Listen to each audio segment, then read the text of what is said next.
The day I realized my sister-in-law had been spreading rumors about my fake engagement ring was the same day I discovered I owned 27% of the most profitable diamond mine in South Africa. Some secrets have a way of changing everything.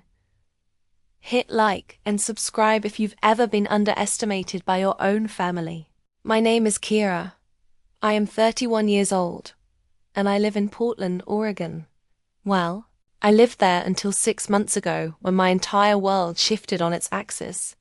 But I'm getting ahead of myself. The story begins 2 years ago, on what should have been one of the happiest days of my life. My fiancé Marcus had just proposed to me with a simple solitaire diamond ring during a quiet dinner at our favorite restaurant. It wasn't the biggest stone, maybe 3/4 of a carat, but it caught the light beautifully and fit my hand perfectly. More importantly, it represented everything Marcus and I had built together over 4 years of dating. Marcus worked as a software engineer at a tech startup, and I was a graphic designer for a small marketing firm. We weren't wealthy by any means, but we were comfortable, happy, and deeply in love. The ring had cost him nearly 2 months' salary, and I could see the pride in his eyes when he slipped it onto my finger. "It's perfect," I whispered, genuinely meaning it. What I didn't know was that my happiness would become a target for someone I thought I could trust. Marcus's older brother Derek had married Vanessa 3 years earlier in what could only be described as a lavish affair. Their wedding had been featured in the local society pages, complete with a designer dress that cost more than most people's cars, and a reception for 300 guests at the city's most exclusive hotel. Vanessa wore a 5-carat diamond ring that she made sure everyone noticed, often gesturing dramatically during conversations so the light would catch the stone. I had always tried to get along with Vanessa, despite finding her somewhat pretentious. She worked in luxury real estate and had a way of making every conversation about money, status, or the latest expensive thing she'd acquired. But she was family now, and I believed that families supported each other. The first sign of trouble came during our engagement party, which my parents threw at their modest home in the suburbs. It was a warm evening in late spring, and about 40 of our closest friends and family members had gathered in the backyard. Paper lanterns hung from the trees, and my mother had spent days preparing homemade appetizers and a beautiful cake. I was in the kitchen, helping my mother arrange food on platters when I overheard Vanessa talking to her friend Monica in the living room. Their voices carried through the open window. "Did you see Kira's ring?" Vanessa was saying, her voice dripping with what I initially mistook for concern.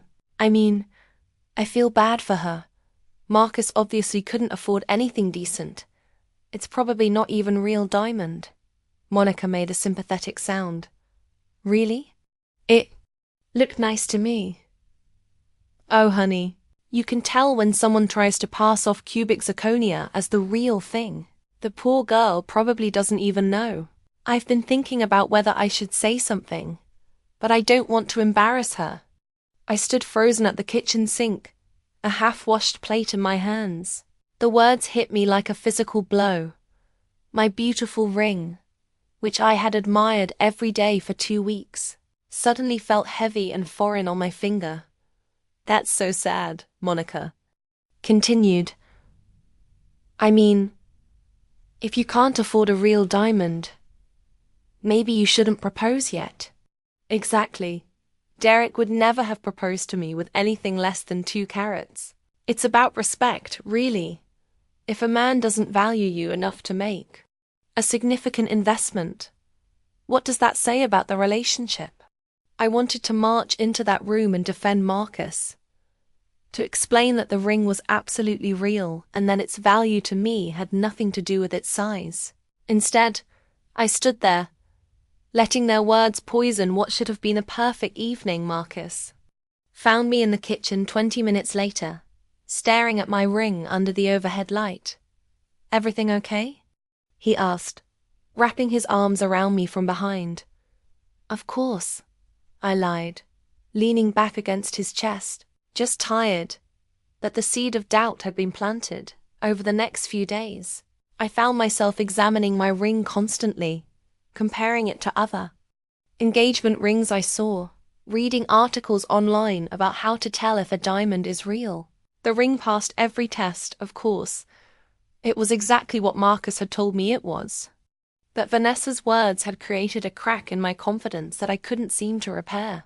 The worst part was that I began to notice how Vanessa behaved around others.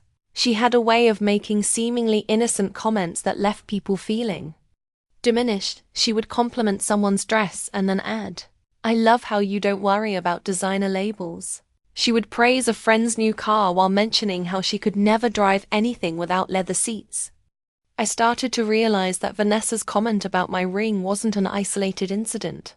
It was part of a pattern, but understanding her behavior didn't make it hurt any less. The situation escalated at Derek and Vanessa's anniversary party too. Months later, they had rented out a private dining room at an upscale restaurant, and Vanessa had insisted on a formal dress code. I had saved up to buy a beautiful navy dress and had my hair professionally styled for the occasion. The evening started well enough. The food was excellent, the wine was flowing, and everyone seemed to be having a good time. I was actually enjoying myself, chatting with some of Marcus's cousins I hadn't seen in a while, when the conversation turned to wedding planning. "Have you set a date yet?" asked Marcus's Aunt Patricia. "We're thinking next fall," I replied. "Something small and intimate, maybe in my parents' backyard where we got engaged." "How romantic," Patricia said warmly. "I love backyard weddings." Vanessa, who had been holding court at the other end of the table, suddenly joined our conversation. "Oh, that sounds lovely, Kira. Very quaint. I always think it's smart to keep things simple when you're working with a smaller budget." There it was again. The polite smile, the seemingly supportive words, and the subtle implication that we were somehow lesser because we couldn't afford what she considered appropriate. "Actually," I said, trying to keep my voice steady, "we're choosing a backyard wedding because it's more meaningful to us. My parents were married in that same backyard 35 years ago." "How sweet," Vanessa said, but her tone suggested she found it anything but sweet. "I just think it's important to start a marriage with a certain level of elegance. It sets the tone for the rest of your life together." Marcus, who had been talking to his brother, turned toward us.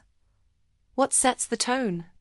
"We were just discussing wedding venues," Vanessa said smoothly. "I was telling Kira how much I admire couples who can make budget-friendly choices work." I felt my cheeks burn. Every word out of her mouth was technically supportive, but the underlying message was clear. We were too poor to have a proper wedding. "I think backyard weddings are great," Marcus said, putting his arm around me. "More personal than some fancy hotel." "Oh, absolutely," Vanessa agreed. "Not everyone needs the whole fairy tale experience. Some people are just more practical." That everyone needs the whole practical. Conversation moved on, but I couldn't shake the feeling that I had been systematically humiliated in front of Marcus's entire family. And the most frustrating part was that I couldn't even call her out on it without looking petty or oversensitive. After that night, I began to dread family gatherings. Vanessa always found ways to make her little comments, and I started to notice that other family members were beginning to treat Marcus and me differently. There were fewer invitations to family events, and when we did attend, people seemed to pity us rather than celebrate with us. The breaking point came 6 months later. At Christmas dinner, Marcus's parents had invited the whole family to their house for a traditional holiday meal. I had been looking forward to it, hoping that the warm family atmosphere would help me feel more included. I should have known better.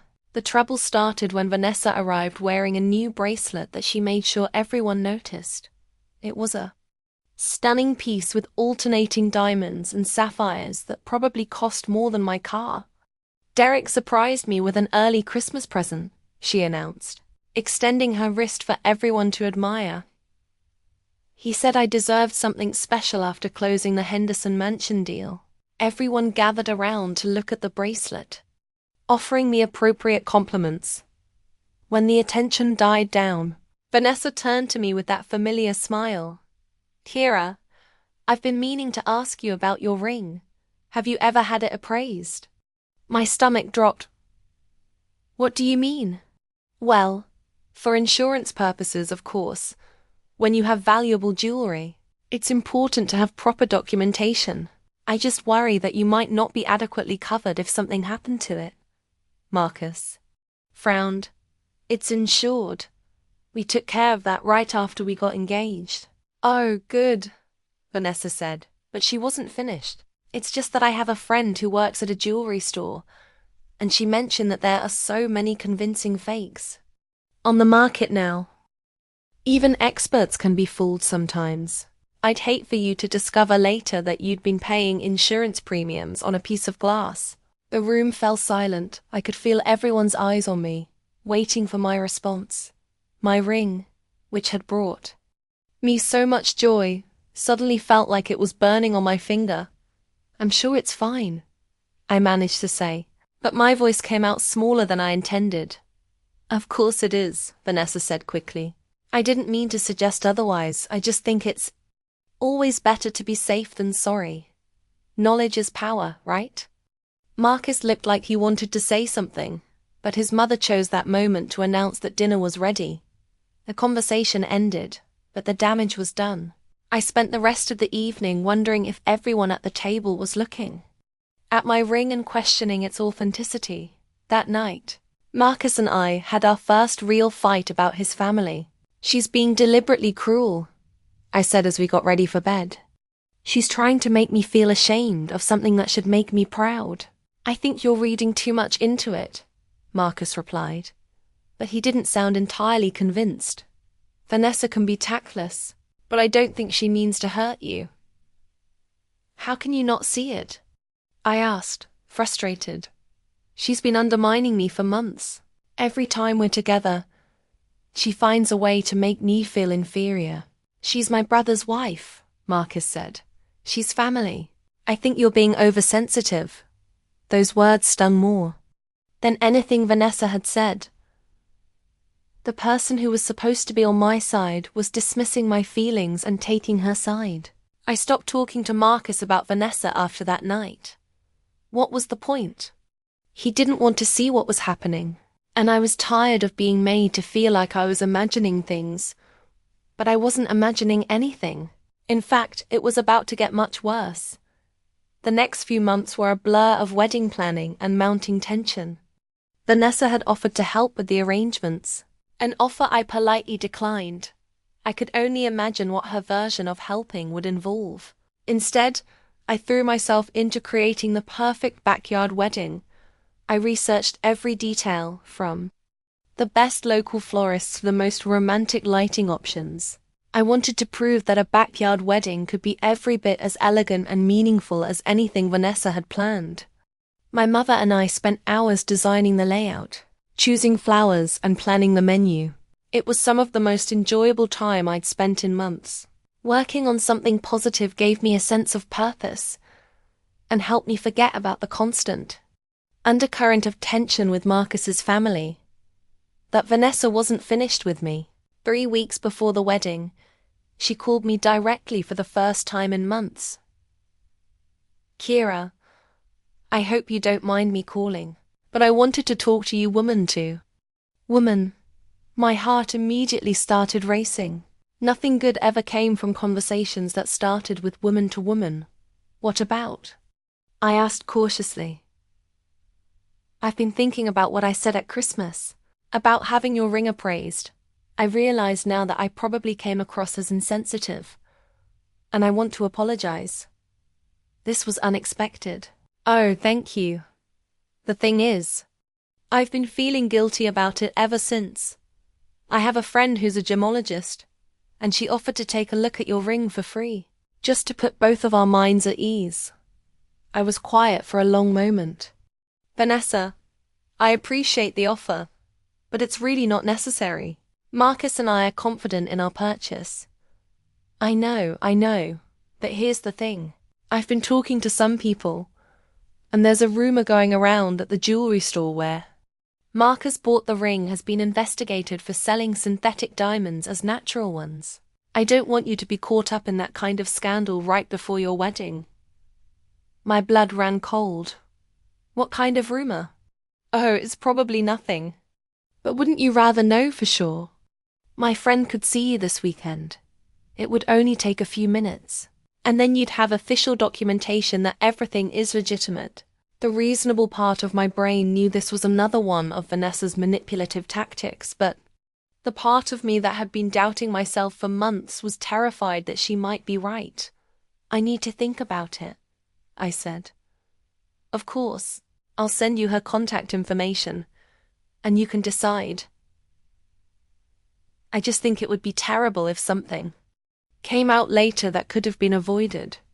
She hung up before I could respond, leaving me staring at my phone and feeling like I'd been hit by a truck. That night, I couldn't sleep. I kept replaying the conversation in my mind, trying to parse what was real and what was manipulation. Was there really a rumor about the jewelry store? Or was this just another way for Vanessa to plant seeds of doubt? I decided to do some research. I spent hours online, looking up the jewelry store where Marcus had bought my ring. Searching for any news about investigations or scandals, I found nothing. The store had excellent reviews and had been in business for over 20 years with no complaints to the Better Business Bureau. But doubt is a powerful thing, and once it takes root, it's hard to eliminate completely. The next morning, I made a decision that I would later regret. I called Vanessa's gemologist friend and made an appointment. Dr. Sarah Chen's office was in a professional building downtown, filled with expensive-looking equipment and certificates on the walls. She was a pleasant woman in her 50s who immediately put me at ease. Vanessa mentioned you wanted to have your engagement ring evaluated, she said, gesturing for me to sit down. It's always a good idea to have documentation for insurance purposes. I slipped the ring off my finger and handed it to her, watching as she examined it under various instruments. After about 10 minutes, she looked up with a smile. Well, I have good news. This is definitely a natural diamond, very nice quality too. VS1 clarity, G color, excellent cut. Whoever chose this knew what they were doing. Relief flooded through me. So it's real? Absolutely. And it's a beautiful stone. You should be very happy with it. I was practically floating when I left her office. The ring was real, just as I had known it would be. I couldn't wait to tell Marcus, and maybe even share the news with Vanessa so she could finally stop her subtle campaign of undermining. But when I called Marcus to share the good news, his reaction wasn't what I expected. You had it appraised? He asked, and I could hear the hurt in his voice. I know it sounds silly, but Vanessa mentioned there were rumors about the jewelry store, and I just wanted to be sure. So you didn't trust me? No, that's not it at all. I trusted you completely. I just wanted to have official documentation, like she said. There was a long pause. Kira, I can't believe you let her get to you like this. I told you the ring was real. Wasn't my word enough? I realized too late that I had made a terrible mistake. In trying to prove Vanessa wrong, I had accidentally proven her right. I had shown that her comments had affected me so deeply that I was willing to question Marcus's honesty. Marcus, I'm sorry. I didn't mean to hurt you. I was just trying to put the whole thing to rest by getting my ring appraised by a stranger because my sister-in-law made you doubt me. When he put it that way, it sounded even worse. I was protecting us. I thought if I could prove her wrong, she'd stop making comments. The way to stop her from making comments is to ignore her, not to give her ammunition. He was right, of course, I had played directly into Vanessa's hands. She had manipulated me into doubting Marcus, and now she had also managed to create tension between us. It was a masterful piece of psychological warfare. The conversation ended awkwardly, with both of us feeling hurt and misunderstood. I spent the rest of the day wondering how I had let things get so out of hand, that I was about to discover that I had been fighting the wrong battle all along. 2 days later, I received a phone call that changed everything. The caller was a woman named Helen Morrison, who identified herself as a lawyer from a firm in New York. "I'm calling about the estate of Evelyn Hartwell," she said. "I understand you might be related to her." I frowned. "I'm sorry, but I don't know anyone by that name." "Evelyn Hartwell, nee Evelyn Chen. She would have been your great-aunt on your father's side." My heart skipped. "Chen?" "Yes, my father's mother was a Chen before she married, but I thought all of her siblings had died years ago." Evelyn was the youngest of the siblings. She emigrated to South Africa in the 1960s and lost touch with the family. She passed away 3 months ago, and we've been trying to locate her American relatives. "I'm sorry for your loss," I said, though I was confused about why this woman was calling me, "but I'm not sure how I can help." "Actually, you're listed as a beneficiary in her will, along with several other family members. I was hoping we could set up a meeting to discuss the details." A beneficiary? I had never even heard of this woman, and she had left me something. In her will? What kind of details? I asked. "I'd prefer to discuss this in person, if possible. Would you be available to meet in Portland sometime this week? I'm flying out there specifically to handle the estate matters." We arranged to meet at a coffee shop downtown the next afternoon. I spent the intervening time trying to piece together what I knew about my father's family history. His mother had immigrated from China in the 1940s, and I knew she had siblings, but most of them had died when I was young. I had never heard any stories about a sister who had moved to South Africa. Helen Morrison turned out to be a sharp-eyed woman in her 60s, dressed in an expensive suit and carrying a leather briefcase. She ordered coffee and got straight to business. "Your great-aunt Evelyn was a remarkable woman," she began. "She started with nothing when she arrived in South Africa, but she had an incredible head for business. She invested in several enterprises over the years, including a small stake in a diamond mine that turned out to be quite profitable." Diamond mine? I was having trouble processing this information. "I'm sorry, but I'm not following. What does this have to do with me?" Helen opened her briefcase and pulled out a thick folder. "Evelyn never married or had children. She spent her later years trying to reconnect with her American family, but most of the contact information she had was outdated. She hired investigators to track down her relatives, and your name came up as one of her great-nieces." She handed me a photograph. It showed a woman who looked remarkably like my grandmother, standing in front of what appeared to be a large industrial operation. This is her at the Hartwell Diamond Mine in 1995. She had purchased a 27% stake in the operation 15 years earlier, when it was still a small family business.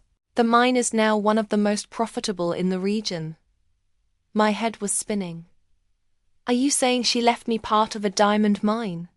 "I'm saying she left you her entire estate, which includes her share of the diamond mine, several properties, and a substantial amount of money.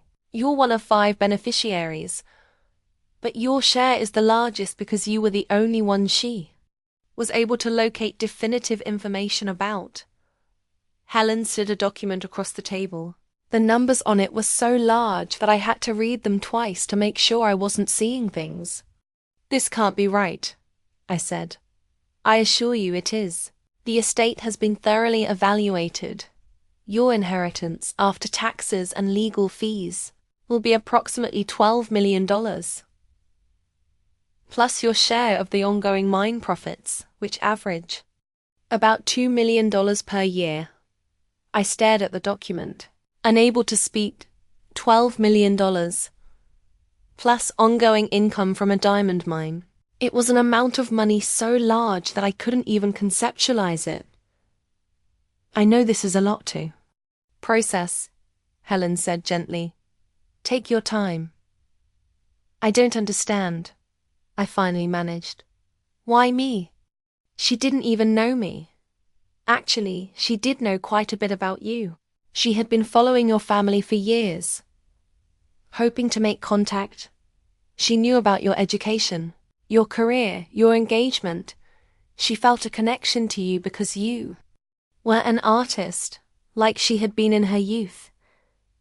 She left detailed instructions about how she wanted her estate handled, and she specifically mentioned that she hoped her inheritance would allow you to pursue your dreams without financial constraints.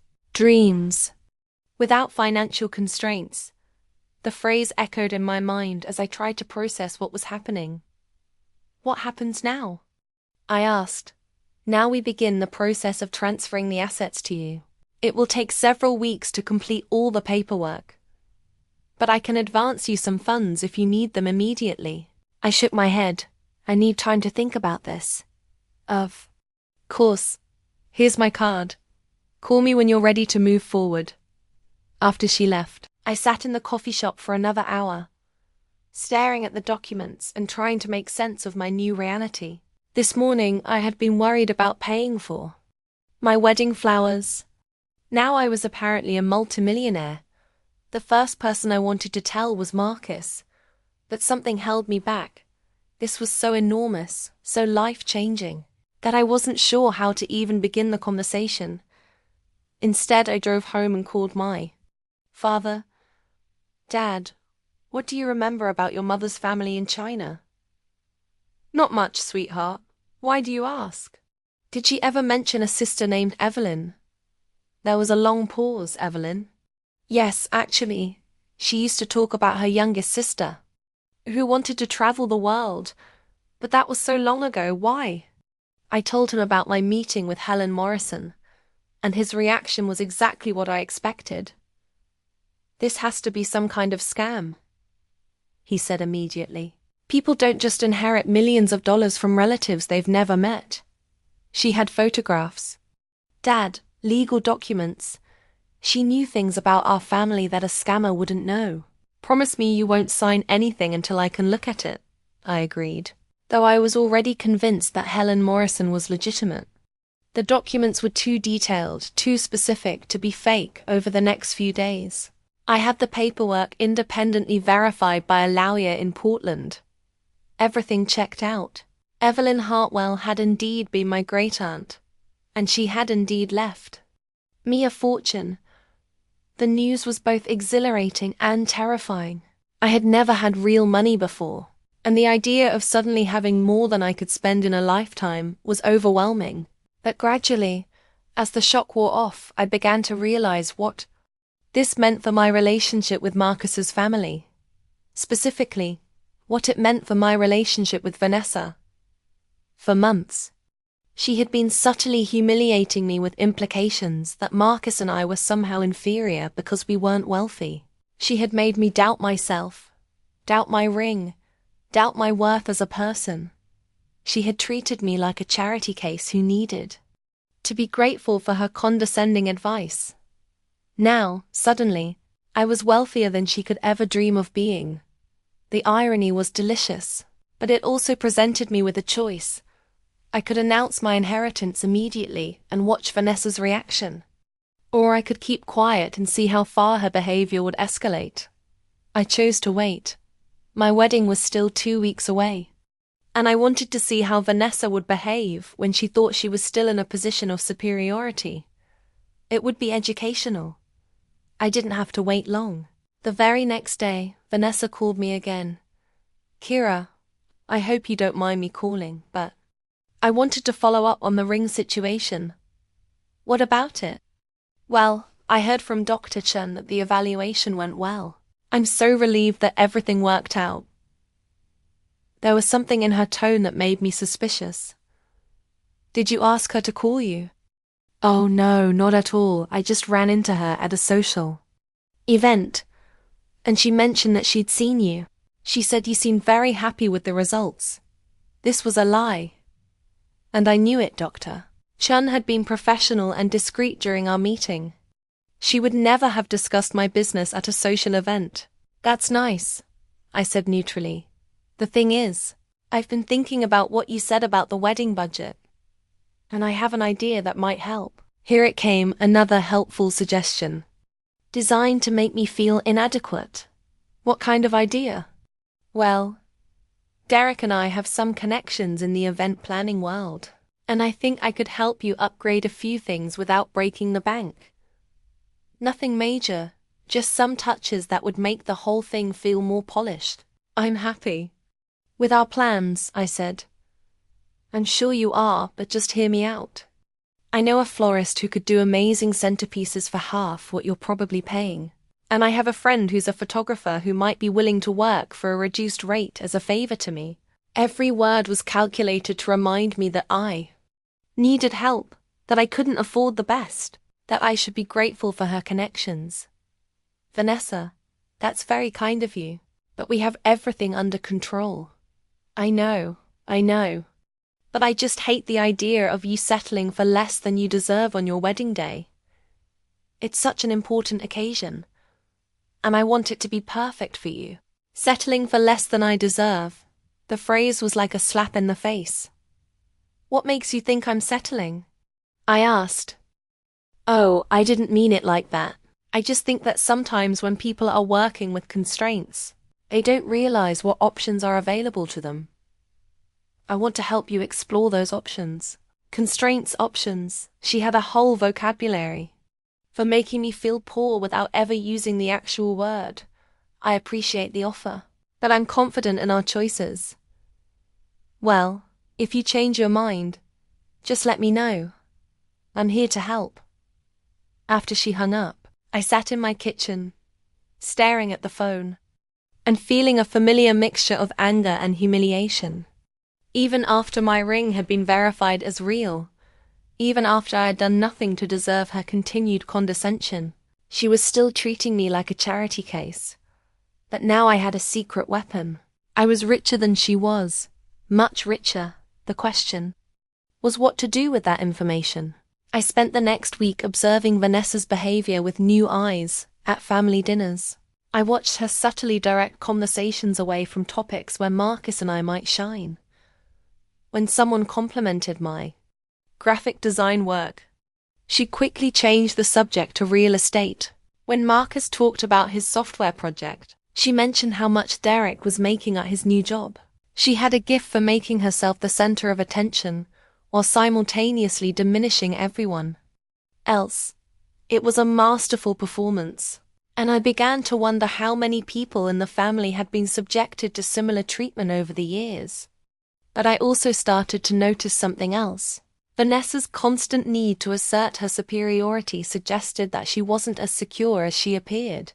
Someone who was truly confident in their position wouldn't need to constantly remind everyone of it. This observation gave me an idea. Instead of revealing my inheritance immediately, I decided to let Vanessa dig her own grave. I would give her every opportunity to show her true colors. And then I would respond in a way that would be both devastating and impossible to argue with. The opportunity came sooner than I expected. 1 week before the wedding, Vanessa called to invite me to lunch. I thought it would be nice for us to have some one-on-one time before the big day, she said. Just the two of us, sister to sister, sister to sister. The phrase made my skin crawl, but I agreed to meet her. She chose an expensive restaurant in the city's financial district. The kind of place where a salad cost $30 and the waiters wore uniforms that probably cost more than my monthly grocery budget. I love coming here, she said as we were seated. Derek proposed to me at this table. Actually, it holds such special memories. Of course he had. Of course she had chosen a restaurant with personal significance that would remind me of her superior engagement story. It's beautiful, I said, looking around at the elegant dining room. I thought you'd appreciate it. I know you have an eye for design. We ordered our food and made small talk for a few minutes. I could sense that she was building up to something, but I wasn't sure what. Kira, I wanted to talk to you about something important, she finally said, leaning forward conspiratorially. I've been worried about you, worried about me. Well, About your financial situation, I know that weddings are expensive, and I can see that you and Marcus are stretching yourselves thin. I don't want you to start your marriage in debt. There it was, the concerned sister-in-law routine. We're managing fine, I said. I'm sure you are, but I've been thinking, and I want to make you an offer. She reached into her purse and pulled out an envelope. Derek and I would like to contribute to your wedding expenses. Nothing dramatic, just enough to help you upgrade a few things. Better flowers, maybe a professional photographer, some nice linens for the reception. I stared at the envelope, understanding immediately what was happening. This wasn't generosity. This was the ultimate power move. She was offering to pay for my wedding so that she could forever hold it over my head that I had needed her help. That's very generous, I said carefully, but we don't need financial help. I know you don't need it, but I want to do this. You're going to be my sister-in-law, and I want your wedding to be beautiful. Please, let me help you. The envelope sat on the table between us like a loaded weapon. I knew that if I accepted it, I would be admitting defeat. Every time I looked at my wedding photos, I would remember that Vanessa had paid for them. Every time someone complimented my flowers, I would know that she had made them possible. But I also knew that this was the moment I had been waiting for. This was Vanessa revealing her true motivation: to establish herself as my benefactor, to ensure that I would always be indebted to her. How much? I asked. $5,000. I know it's not a fortune, but it should cover the upgrades you need. $5,000 to her. It was a meaningful amount that would make a real difference in my life. To me, it was less than I would earn in interest on my inheritance in a single day. That's incredibly generous, I said. Can I think about it? Of course, but don't wait too long. If you're going to make changes, you'll need to do it this week.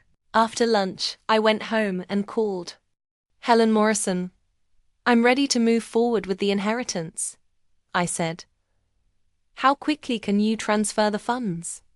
I can have the initial transfer completed by tomorrow if you'd like. We'll need to set up accounts and handle some paperwork, but I can advance you a substantial amount immediately. Please do that. The next morning, I woke up to find that my bank account had been credited with $2 million. It was a surreal feeling, seeing those numbers on my phone screen. I was officially wealthy, but more importantly, I now had the means to execute my plan. I spent the day making phone calls and arrangements. By the time I went to bed, everything was in place. The following morning, I called Vanessa. I've been thinking about your offer, I said, and I'm grateful for your generosity, but I've decided to handle the wedding expenses myself. Are you sure? I really want to help. I'm sure, in fact, I've made some changes to the wedding plans that I think you'll appreciate. What kind of changes? Well, I decided you were right about upgrading a few things. I've hired a new florist, and I've arranged for a photographer who specializes in luxury weddings. I also decided to add some special touches that will make the whole event more memorable. There was a pause. That sounds expensive. It is. But I've realized that you only get married once, and I want everything to be perfect. How are you paying for all this? I'll manage. Marcus and I have been saving, and we decided to invest in making this day special. I could hear the confusion in her voice. This wasn't the response she had expected. Well, if you're sure you can afford it. I'm sure, in fact. I'd love for you to see what we've planned. Would you like to come to the final planning meeting with the vendors? It's tomorrow at 2. I'd love to. Perfect. Everything was falling into place the next day. I met Vanessa at the hotel where I had arranged to hold the vendor meeting. I had chosen the most exclusive venue in the city, a 5-star establishment that normally required bookings months in advance. This is quite a place. Vanessa said as we walked through the marble lobby. How did you manage to get a meeting here? I made some calls, I said vaguely. We took the elevator to the penthouse conference room, where I had arranged for the hotel's event coordinator to meet with us. The room offered a stunning view of the city, and the table was set with crystal glasses and fresh flowers. Miss Chun? A woman in an elegant suit approached us. I'm Sarah Martinez, the hotel's director of special events. I'm so excited to discuss your wedding plans. Vanessa looked confused. I thought this was just a vendor meeting, change of plans, I said. I decided to upgrade the venue as well. Sarah began presenting the options I had selected. A ceremony space overlooking the city, a reception hall that could accommodate 200 guests, a 7-course dinner designed by the hotel's award-winning chef, and a full bar with premium liquors. This is all very impressive, Vanessa said, but I could see her calculating the costs in her head. But surely this is outside your budget. Actually, I said, I've decided that budget isn't really a concern anymore. Sarah continued with the presentation, showing us photos of previous events, menu options, and floral arrangements. Each element was more luxurious than the last. The total cost for the package Miss Chen has selected, Sarah said, comes to approximately $40,000. Vanessa's face went pale. $40,000? Plus gratuities and additional services, Sarah added. But Miss Chen has already provided the deposit, so we're moving forward with the arrangements. I watched Vanessa struggle to process this information. $40,000 was more than many people made in a year. It was certainly more than she had expected Marcus and me to spend on our wedding. I'm sorry, Vanessa said, but I think there's been some confusion, Kira. How are you planning to pay for this? This was the moment I had been waiting for. The moment when I would finally reveal my hand. Oh, didn't I mention? I came into some money recently, a family inheritance. An inheritance? From whom? My great-aunt Evelyn. She passed away a few months ago and left me a substantial sum. How substantial? I pretended to consider the question. Substantial enough that I don't need to worry about wedding costs anymore. Sarah excused herself to take a phone call, leaving Vanessa and me alone in the conference room. Kira, I need to understand what's happening here. Are you telling me that you're suddenly wealthy? I'm telling you that my financial situation has changed significantly. How significantly? I looked out the window at the city below, taking my time before answering. Significantly enough that I could buy this hotel if I wanted to. The words hung in the air between us. Vanessa stared at me, clearly trying to determine if I was joking. That's impossible, she said finally. Is it? Why? Because you're a graphic designer. Marcus is a software engineer. People like you don't suddenly become millionaires. People like me. There it was. The attitude I had been dealing with for months, finally stated plainly. You're right, I said. People like me usually don't inherit diamond mines. Diamond mines? My great-aunt Evelyn owned a 27% stake in one of the most profitable diamond mines in South Africa. She left it to me, along with several other assets. I pulled out my phone and showed her the bank account balance that Helen Morrison had helped me set up. The number on the screen was large enough that it took Vanessa several seconds to count the zeros. This is real, she whispered. As real as my engagement ring. The reference to my ring was deliberate, and I saw her flinch as she understood the implication. Kira, I had no idea if I had known. If you had known what? That I was wealthy. Would that have changed how you treated me? I never treated you badly. Didn't you? You've spent months making subtle comments about my ring, my wedding plans, my financial situation. You offered to pay for my wedding because you assumed I couldn't afford it myself. I was trying to help. Were you? Or were you trying to establish yourself as superior to me? She was quiet for a long moment, staring at the table. I think I should go, she said finally. Actually, I'd like you to stay. I want to show you something else. I pulled out another folder that I had prepared. Inside were photographs of my great-aunt's properties, financial statements from the diamond mine, and documentation of my inheritance. This is the mine, I said, showing her a photograph of a vast industrial operation. It produces approximately $50 million worth of diamonds per year. My share of the profits is about $2 million annually. I showed her another photograph. This is my great-aunt's house in Cape Town. I inherited it along with properties in London and New York. With each photograph, I watched Vanessa's face change. The smugness was gone, replaced by shock and something that looked like embarrassment. I don't understand, she said. Why didn't you tell us about this sooner? Because I wanted to see how you would treat me when you thought I was poor. I wanted to understand who you really are. And what did you conclude? That you're someone who judges people based on their financial status. That you derive pleasure from feeling superior to others. That you're not the kind of person I want in my life.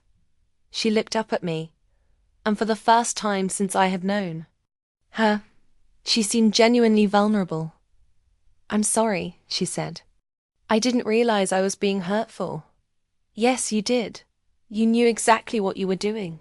Every comment about my ring, every suggestion about my wedding budget, every offer to help me upgrade my choices, you were systematically undermining my confidence and establishing yourself as my superior.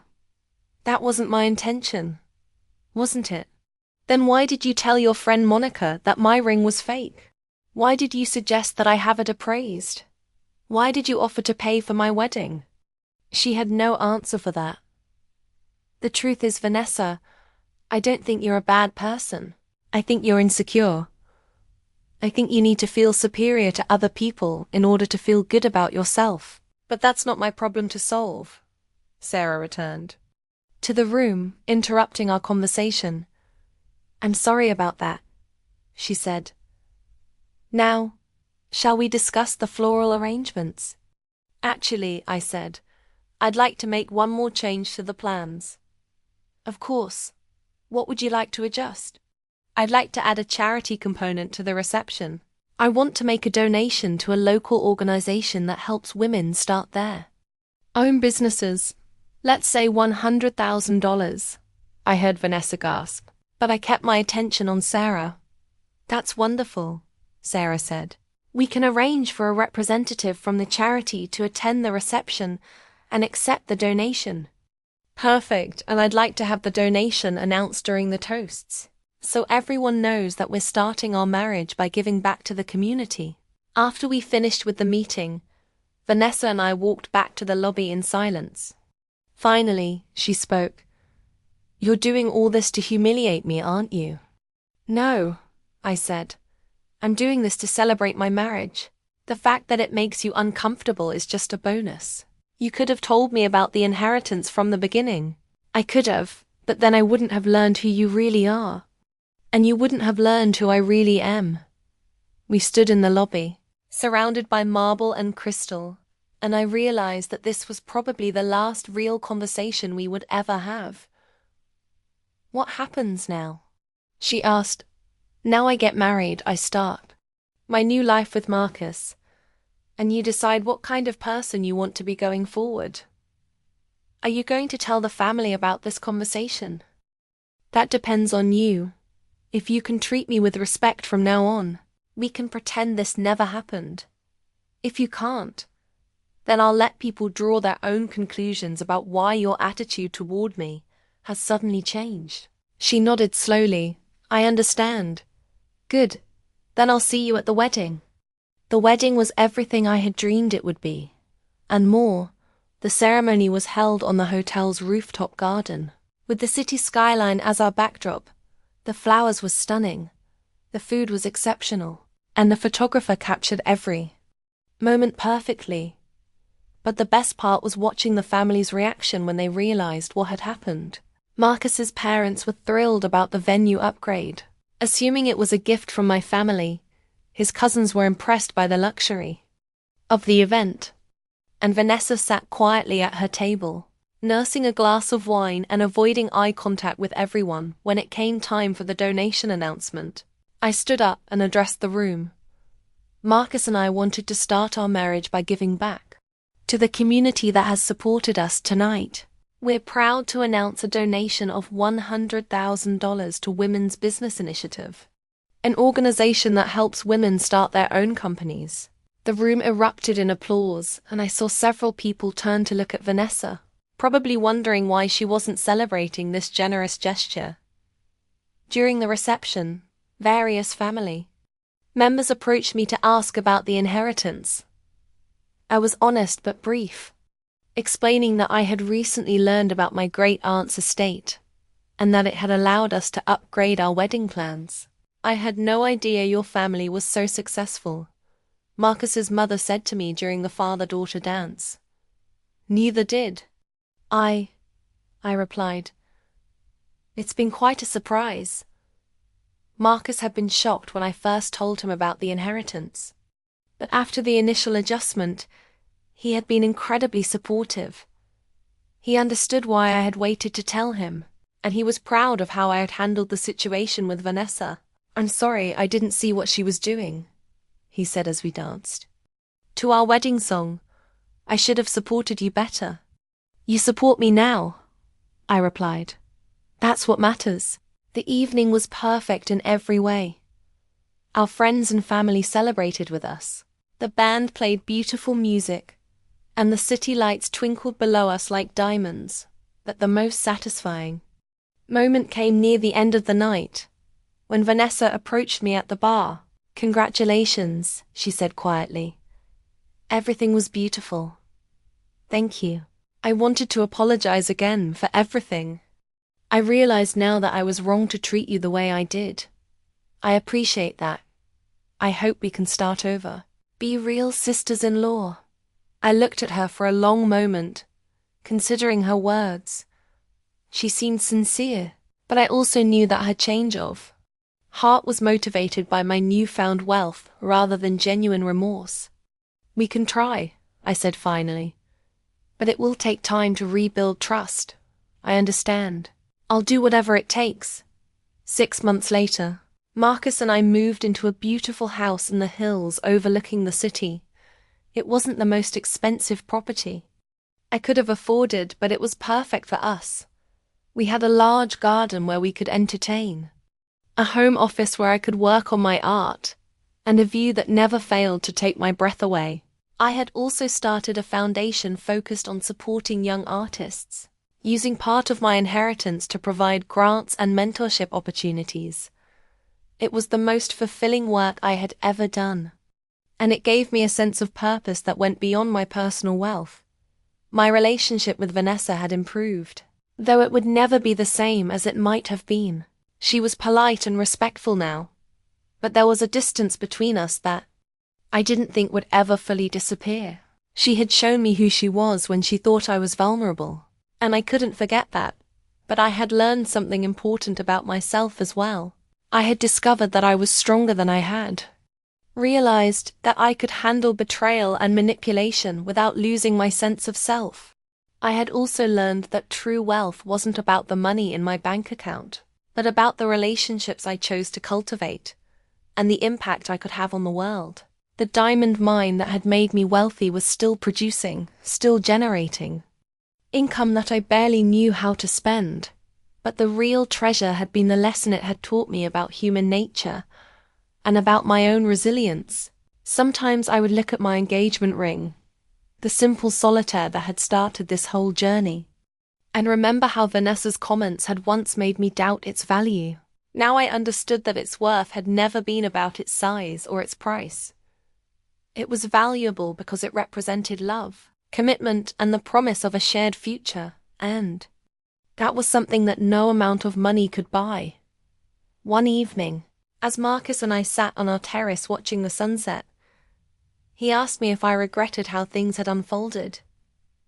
Do you wish you had told everyone about the inheritance right away? He asked. I considered the question carefully. No, I said finally. I'm glad it happened the way it did. If I had announced the inheritance immediately, I never would have learned who my real friends were. I never would have understood Vanessa's true character, and I never would have discovered my own strength. Do you think she's changed? I think she's learned to be more careful about showing her true feelings. Whether that's the same as changing, I'm not sure. Are you happy? He asked. I looked out at the city below, where thousands of lights were beginning to twinkle in the growing darkness. In the distance, I could see the hotel where we had been married, and beyond that, the neighborhood where we had lived when we were just two young people in love with a simple dream. I'm happy, I said, not because of the money, but because of what the money allowed me to learn about myself and about the people in my life. I'm happy because I know now that I can handle whatever comes my way. Even difficult sisters-in-law. Especially difficult sisters-in-law. He laughed and pulled me closer. I love you, diamond mine heiress. I love you too, software engineer. As we sat there in the gathering darkness, I thought about my great-aunt Evelyn, the woman I had never met who had changed my life so completely. She had left me more than money. She had left me the power to choose my own path and the confidence to face whatever challenges came my way. I thought about the note Helen Morrison had given me, the one Evelyn had written to accompany her will. In it, she had said that she hoped her inheritance would give me the freedom to become whoever I was meant to be. I was still discovering who that person was, but I knew she was someone stronger and wiser than the woman who had once doubted her own worth because of a cruel comment about her engagement ring. The diamond mine in South Africa continued to produce gems that would grace the fingers and necks of wealthy people around the world. But the real diamonds were the lessons I had learned about resilience, about dignity, and about the true nature of worth. And those were treasures that no one could ever take away from me. The next morning, I woke up to a phone call from Helen.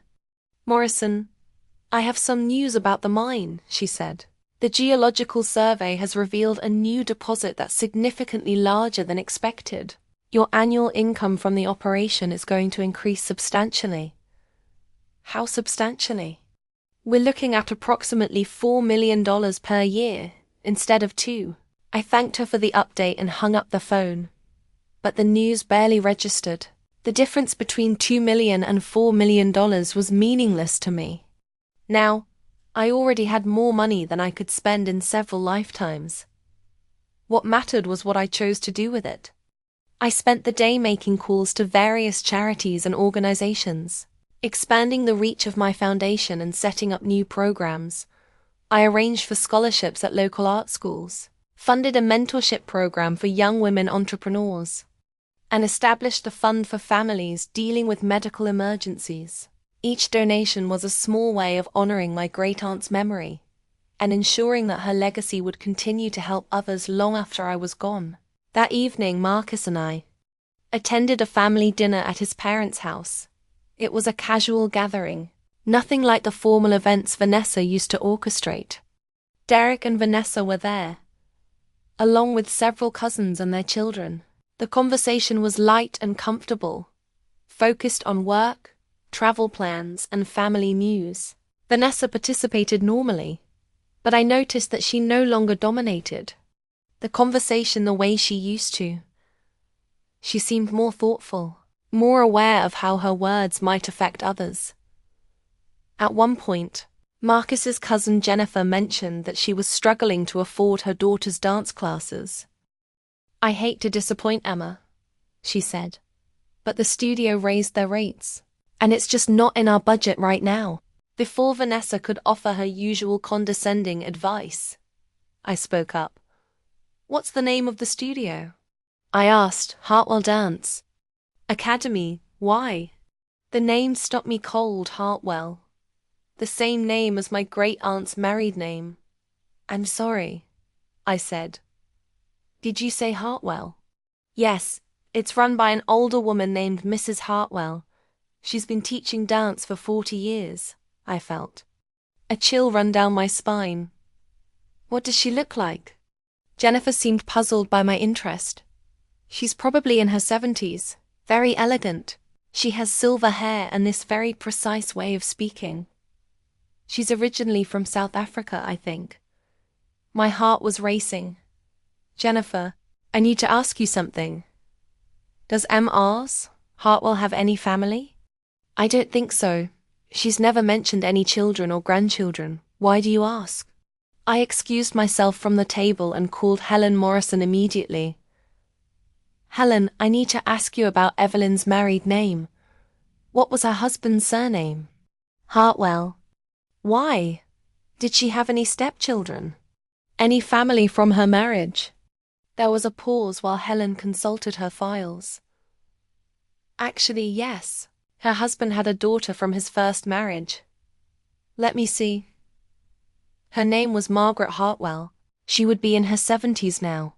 Margaret Hartwell, Mrs. Hartwell, the dance teacher who had been working for 40 years and had no family of her own. Helen, I need you to find out everything you can about Margaret Hartwell. I think she might be my great-aunt's stepdaughter. I'll get right on it. I returned to the dinner table, my mind racing. If Mrs. Hartwell was indeed Evelyn's stepdaughter, then she was family. And if she was family, then she deserved to know about her stepmother's death, about the inheritance that might rightfully belong to her as well. But more than that, I was struck by the cosmic irony of the situation. Here was Jennifer, worried about affording her daughter's dance classes, and the teacher might be related to me through the inheritance that had made me wealthy. Is everything okay? Marcus asked quietly. I'll explain later, I said, the next morning. I drove to the Hartwell Dance Academy.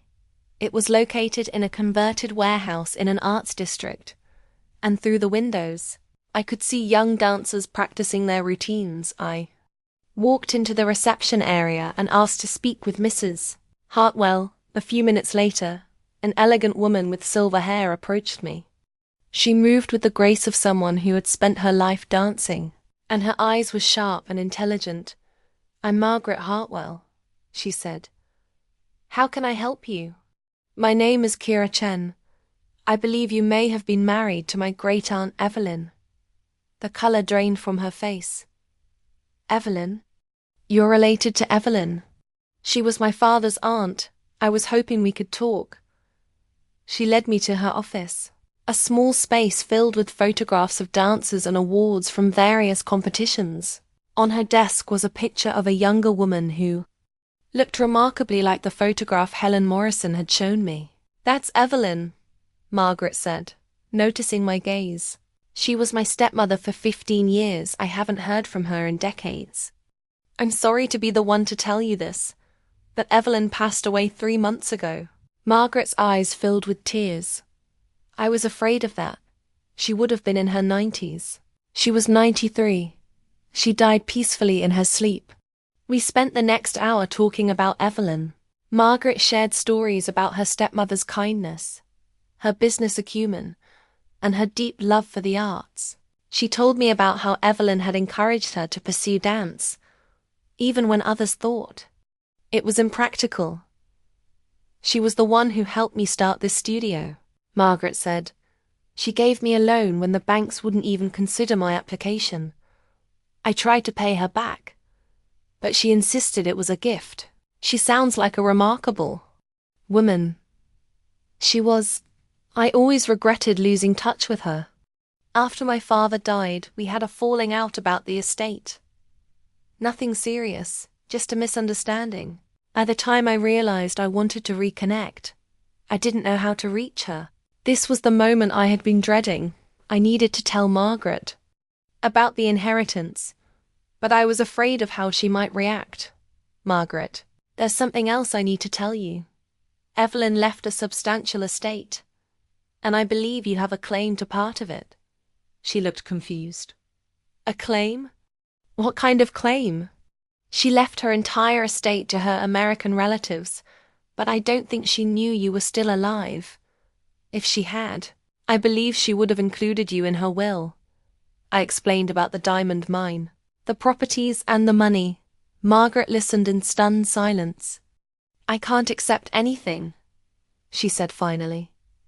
You're her blood relative. I was only her stepdaughter. But you were her daughter in every way that mattered. She helped you start your business. She supported your dreams. She would want you to benefit from her success. I wouldn't even know what to do with that kind of money. You could expand the studio, offer scholarships to students who can't afford classes, create a program for underprivileged children. Margaret's eyes lit up. There are so many talented kids who can't afford proper training. I've always wanted to help them, but I barely make enough to keep the studio running as it is. Then let's make it happen over the next few weeks. I worked with Helen Morrison to establish a legal framework for sharing the inheritance with Margaret. It turned out that under South African law, she did have a legitimate claim to part of Evelyn's estate. But more than that, it felt like the right thing to do. Evelyn had been a woman who supported the arts and helped others achieve their dreams. Sharing her legacy with Margaret was a way of honoring that spirit. Margaret used her portion of the inheritance to transform the dance studio into a community arts center. She expanded the facilities, hired additional teachers, and created a scholarship program that allowed dozens of children to pursue their passion for dance. The opening ceremony was held on a Saturday afternoon in spring. The entire space had been renovated with new floors, mirrors, and sound systems. Local officials attended, along with families from the community and students from the program. As I watched Margaret address the crowd, thanking them for their support and explaining the scholarship program, I felt a deep sense of satisfaction. This was what wealth should be used for. Creating opportunities for others and building something that would last beyond our own lifetimes. Jennifer's daughter Emma was among the first recipients of the scholarship program. She had been dancing for 3 years and showed exceptional promise. As I watched her perform a solo piece during the ceremony, I thought about how different her life might have been if she had been forced to give up dancing due to financial constraints. After the ceremony, Vanessa approached me. Over the months since my wedding, our relationship had evolved into something that resembled genuine friendship, though it was built on a foundation of mutual respect rather than natural affinity. That was a beautiful thing you did, she said. Sharing the inheritance with Margaret. It was the right thing to do. Not everyone would have seen it that way. You could have kept everything for yourself. What would have been the point? I already have more money than I can spend. And this way, Evelyn's legacy lives on in a way that would have made her proud. Vanessa nodded thoughtfully. I've been thinking about what you said at the hotel that day. About judging people based on their financial status. And? You were right. I did judge you. I judged Marcus. I judged everyone based on how much money they had, or what they could afford. It's an ugly way to live. What changed your mind? Watching you, seeing how you handled the inheritance. You could have used it to get revenge on me, to humiliate me in front of the family. Instead, you used it to help others.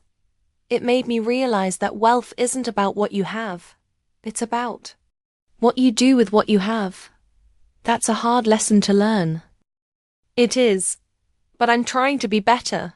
Derek and I have started volunteering at a local food bank. It's not much, but it's a start. It's a good start.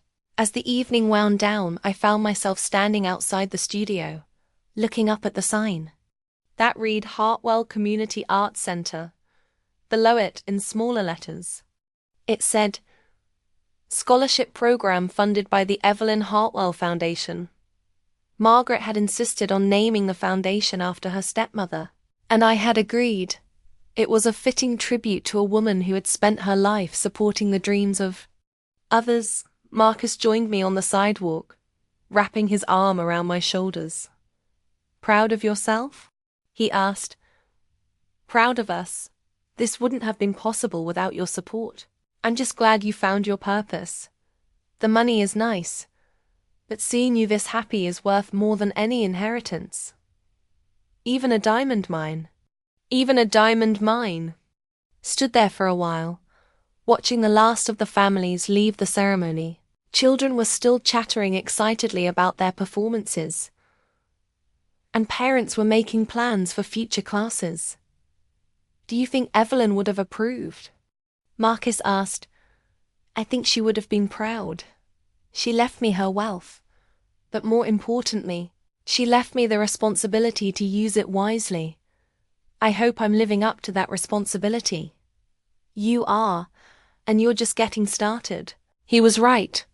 The scholarship program was just the beginning.